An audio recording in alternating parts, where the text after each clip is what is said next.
Bismillahirrahmanirrahim. Assalamualaikum warahmatullahi wabarakatuh. Ini untuk Arif, Bayu, dan Ima.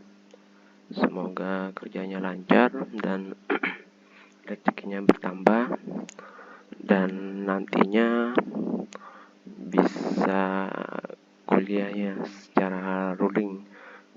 Jika ini ya, dari hasil kerjanya itu bisa menabung gitu, supaya nanti bisa enak itu kerja supaya bisa kuliah di kelas gitu. Saya buatkan video pembelajaran untuk mata kuliah ini ya, fisiologi tumbuhan, dan kita sampai minggu ini ke pertemuan ke-11 ya. Kemudian untuk minggu depan saya gabung aja ya, jadi ini kalian ini bisa belajar dalam sekali waktu gitu. Baik itu bisa baca mandiri dari PPT-nya ataupun ini bisa mendengarkan penjelasan dari saya.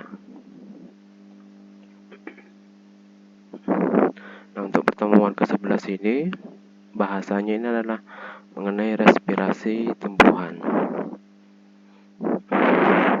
Kemudian garis pokoknya yang akan diterangkan ini adalah pengertian respirasi pada tumbuhan, mekanisme respirasi pada tumbuhan, respirasi aerob dan anaerob, enzim apa saja yang berperan dalam proses respirasi, kemudian proses fermentasi pada tumbuhan, respirasi intramolekuler, efisiensi respirasi, kemudian juga ada jalur lain respirasi atau faktor-faktor yang mempengaruhi proses respirasi.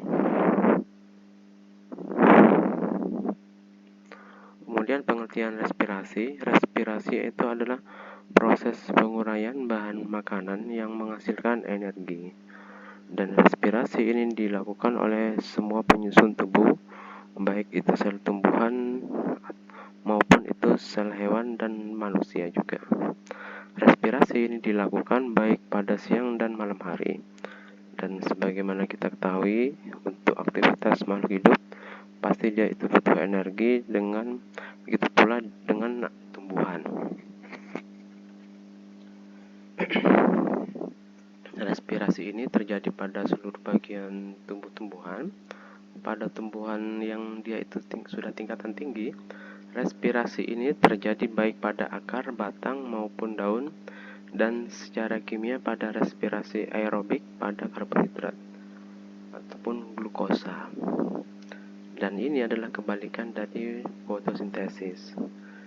Nah, kenapa itu berkebalikan? Karena di sini proses respirasi itu terjadi pembakaran glukosa itu oleh oksigen.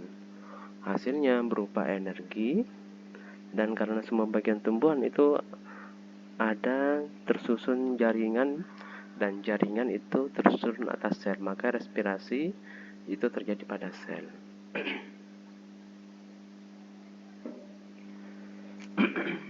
Nah, maksudnya kebalikan sini terjadi penguraian ya gitu.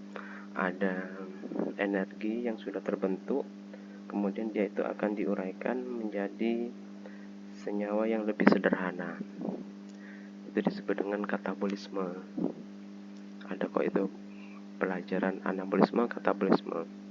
Katabolisme itu semacam penguraian dari senyawa kompleks yang sudah lengkap akhirnya diuraikan menjadi senyawa yang sederhana. Sedangkan anabolisme itu semacam pembentukan senyawa yang dari senyawa sederhana ke senyawa yang lengkap itu. Contohnya pada fotosintesis, hanya dengan bahan baku air, kemudian karbon dioksida, ditambahkan cahaya, akhirnya terbentuk glukosa.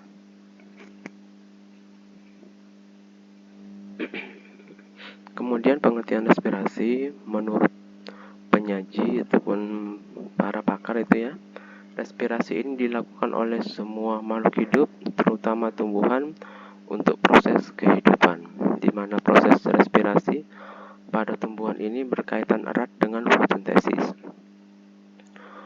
Molekul organik ini akan membentuk energi kimia, kemudian melepaskan untuk menyediakan simpanan energi yang berkesinambungan hidup oleh makhluk hidup. Kemudian macam-macam respirasi berdasarkan kebutuhan terhadap oksigen. Jadi respirasi itu ada dua macam. Kalau yang butuh oksigen namanya itu respirasi aerob, yang tidak membutuhkan oksigen itu disebut dengan anaerob. Dia ini yang anaerob ini butuh karbon dioksida. Contohnya proses fermentasi. Misalnya yang contoh paling sederhana yang dari dulu itu adalah pembuatan tempe gitu, dengan bantuan bakteri fermentasi. Dia itu dikedapkan dalam ruangan yang kedap udara yang tidak terkena oksigen itu, supaya bakterinya itu bisa tumbuh itu.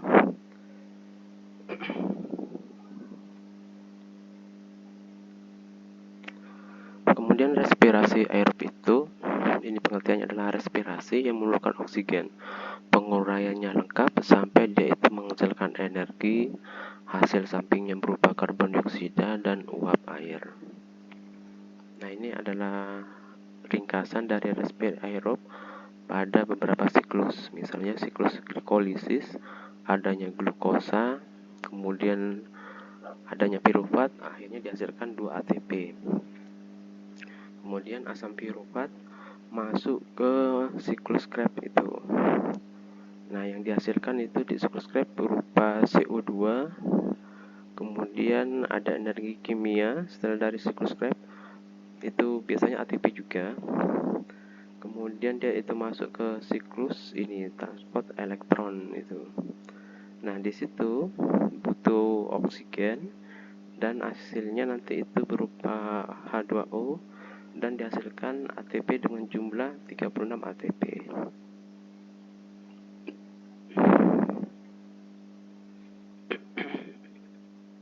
Kemudian yang kedua ada respirasi anaerob, yaitu proses pembebasan energi yang tidak menggunakan oksigen. Contoh respirasi anaerob adalah fermentasi. Nah, di sini ada glukosa senyawa dengan 6 atom karbon melalui proses glikolisis menjadi asam pirufat senyawa dengan 3 atom C, kemudian diubah menjadi asetil koenzim A. Kemudian di situ asam oksaloasetat diubah menjadi asam sitrat.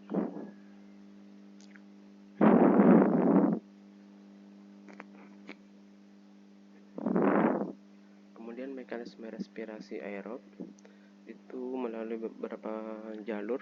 Ada jalur glikolisis, dekarboksilasi oksidasi pirufat, jalur pentosa fosfat, transport elektron dan fosforilat oksidatif, dan siklus Krebs. Nah, untuk yang glikolisis ini adalah serangkaian reaksi kimia yang mengubah gula heksosa, bentuknya heksosa, biasanya glukosa, menjadi asam pirufat. Glikolisis ini merupakan tahap pertama dari 3 fase respirasi dan selanjutnya diikuti oleh daur Krebs dan pengangkutan elektron yang terjadi pada bagian organel sel, yaitu mitokondria.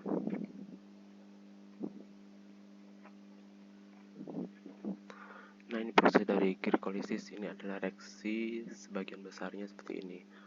Ada glukosa, kemudian ada ATP diubah menjadi ADP, adenosin fosfat, kemudian ada enzim heksokinase diubah lagi menjadi glukosa 6 fosfat, kemudian itu ada enzim lagi fosfoglukosa isomerase diubah menjadi gula yang lebih sederhana, fruktosa 6 fosfat. Setelah itu ada ATP menjadi ADP, kemudian ada enzim fosfofruktokinase menjadi fruktosa 1,6 bifosfat. Kemudian ada enzim aldolase, akhirnya diubah menjadi gliseraldehyde sampai nanti ke bawah itu akhirnya dihasilkan 2 asam pirufat.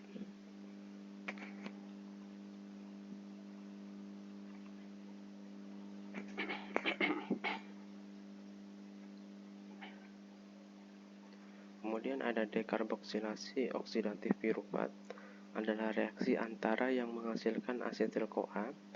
Dekarboksilasi oksidatif pirufat ini adalah proses pengubahan asam pirufat yang dihasilkan pada tahap akhir glikolisis menjadi senyawa asetil-CoA, yang jika direaksikan dengan asam oksaloasetat akan masuk ke dalam siklus Krebs.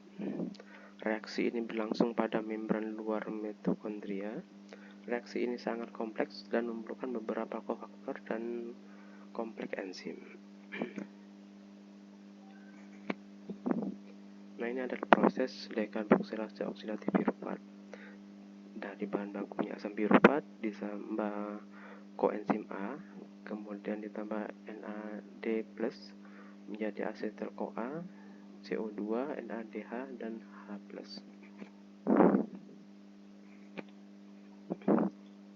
Kemudian siklus berikutnya adalah siklus Krebs atau daur asam sitrat atau daur trikarboksilat. Itu merupakan pembongkaran asam piruvat secara aerob menjadi karbon dioksida dan air serta sejumlah energi kimia. Asetil CoA ini merupakan mata rantai penghubung antara glikolisis dan siklus Krebs. Ini terjadi dua fase. Yang pertama, fase pembentukan asam sitrat. Yang kedua, fase regenerasi asam oksaloasetat.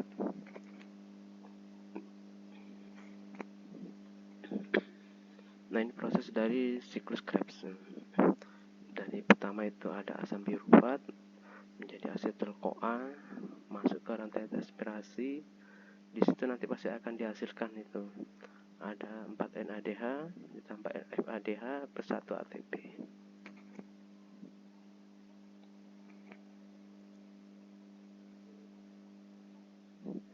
Kemudian transport elektron dan fosforilasi oksidatif. Untuk menghasilkan ATP ini diperlukan sistem transport elektron. Transport elektron ini itu berlangsung di dalam membran mitokondria sebagai bagian dalam. Walaupun dalam reaksi ini sudah diserap oksigen dan dihasilkan H2O, namun NADH dan FADH itu tidak dapat bereaksi langsung dengan oksigen dan molekul air tersebut. Elektron ini terlibat di transfer melalui beberapa senyawa perantara sebelum H2O itu dibentuk.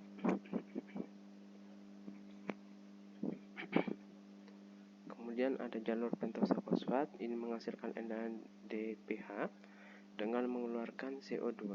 Jalur ini penting karena merupakan salah satu cara sel mendapatkan NADPH yang diperlukan untuk reaksi reduksi dan sebagai sumber ribosa dan deoksiribosa untuk asam nukleat. NADPH ini dapat terjadi di dalam kloroplas sehingga bisa dipakai untuk reduksi CO2 pada fotosintesis dan bila tidak cukup diperoleh itu dari transport elektron. Nah, ini proses jalur pentosa fosfat. Dari glukosa ada ATP energi diubah menjadi ADP menjadi glukosa 6 fosfat, kemudian berubah menjadi asam 6 fosfoglukonat. Setelah itu NAD+ menjadi NADPH, dihasilkan CO2 juga, kemudian diubah menjadi ribolosa 5 fosfat, lalu diubah lagi ke glukosa 6 fosfat. Biasanya pengubahan kayak gini itu butuh semacam enzim. Baik ya, ini untuk penjelasan pada pertemuan 11 untuk respirasi pada tumbuhan. Jadi ini ya, sebagian besar itu untuk penghasilan energi itu benar, itu terjadi pada mitokondria.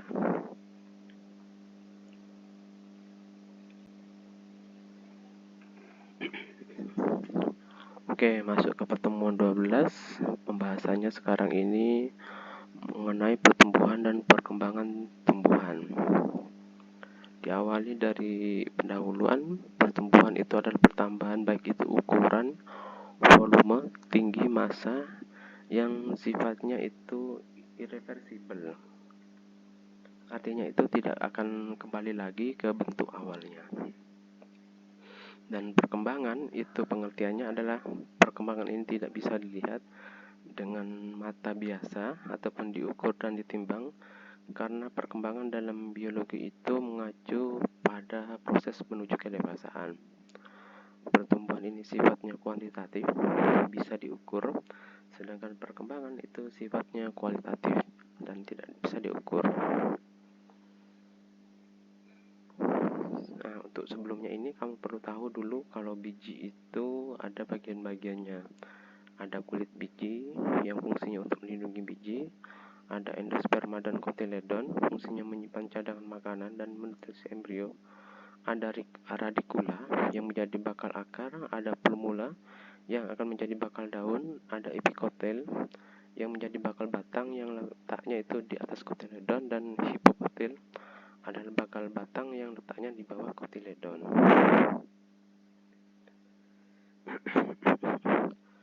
Kemudian untuk struktur biji itu ada dua, ada yang monokotil dan dikotil. Untuk yang monokotil, bagian-bagiannya itu ada kulit biji, ada endospermae, itu masih ada. Kemudian ada kotiledon berupa satu keping, itu bisa dilihat. Kemudian ada bagian di situ kotiledon, ada bagian plumula, epikotil, hipokotil, dan radikula. Kemudian untuk biji yang dikotil itu bagian-bagiannya ada kulit biji, ada bagian plumula, epikotil, dan hipokotil. Kemudian ada kotiledon berupa satu keping juga, ada radikula dan endospermae. Umumnya ini sudah tidak ada.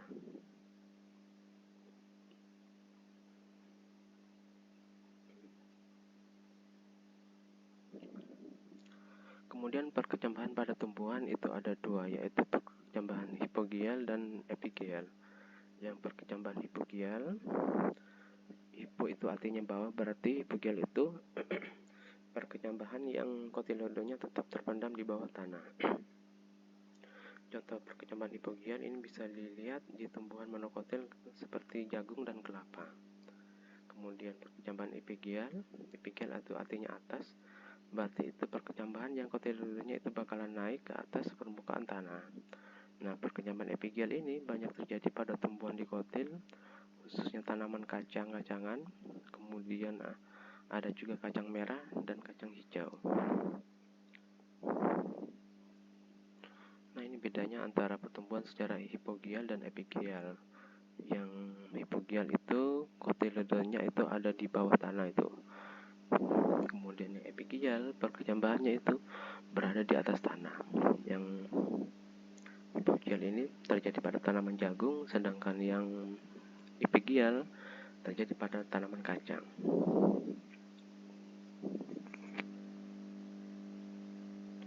Kemudian daerah pertumbuhan pada akar dan batang berdasarkan aktivitasnya itu terbagi menjadi tiga daerah. Ada daerah pembelahan, yaitu sel-sel di daerah ini itu aktif membelah bagian meristematik. Kemudian ada daerah pemanjangan, yaitu sel-sel yang berada di belakang daerah pembelahan dan mengalami pemanjangan ukuran. Kemudian ada daerah diferensiasi, yaitu bagian paling belakang dari daerah pertumbuhan. Sel-sel ini mengalami diferensiasi membentuk akar yang sebenarnya serta daun muda dan tunas lateral yang akan menjadi cabang.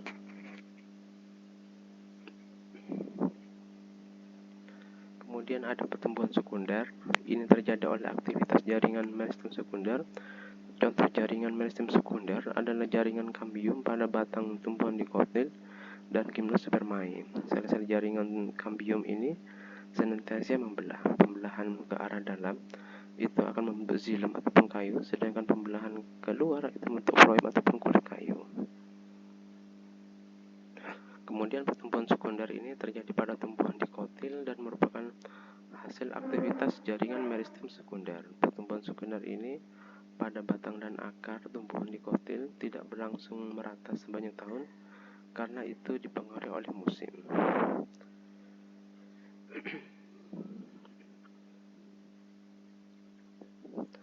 Kemudian faktor-faktor yang mempengaruhi pertumbuhan dan perkembangan tanaman itu dipengaruhi oleh beberapa faktor, baik faktor dalam dan luar. Untuk faktor dalam berupa gen. Gen ini merupakan substansi pembawa sifat yang diturunkan dari induk ke generasi selanjutnya. Jadi jika gennya unggul, maka tanamannya juga itu akan unggul. Kemudian juga adanya hormon.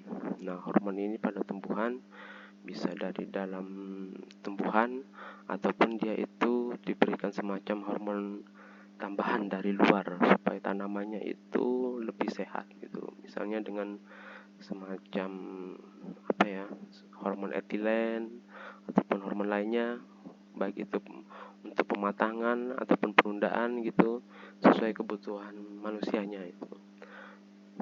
Kemudian ada juga nutrisi. Ini merupakan bahan baku dan sumber energi dalam proses metabolisme tubuh. Nah, nutrisi ini misalnya diperoleh dari perakaran dari akar-akar dari zat-zat mineral. Kemudian juga ada cahaya matahari dari lingkungan, air dan kelembapan, suhu dan kondisi tanah. Tanah yang subur otomatis akan mempengaruhi terhadap pertumbuhan perkembangan tanaman.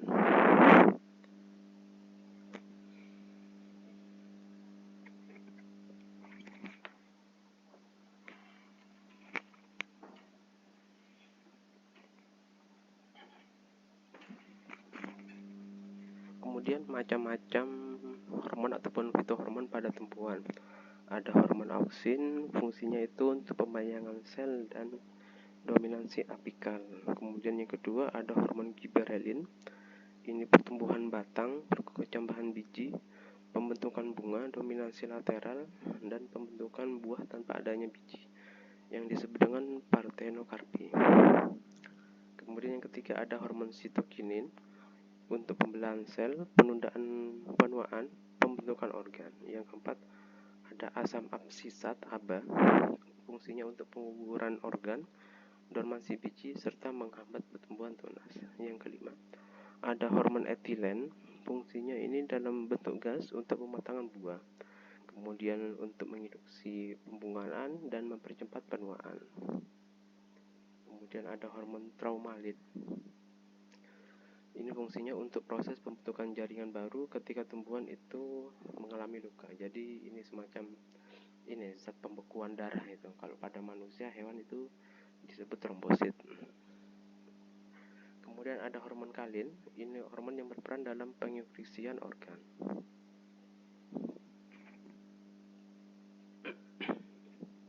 Kemudian unsur-unsur yang dibutuhkan tumbuhan ini ada unsur makro dan mikro. Unsur makro ini terdiri dari nitrogen, fosfor, kalium, kalsium, magnesium, dan mineral. Dan unsur mikro ini terdiri dari besi, tembaga, seng, natrium, silikon, dan nikel. Baik, ini yang bisa saya sampaikan untuk pertemuan ke-12 bahasan pertumbuhan dan perkembangan tumbuhan. Terima kasih. Assalamualaikum warahmatullahi wabarakatuh.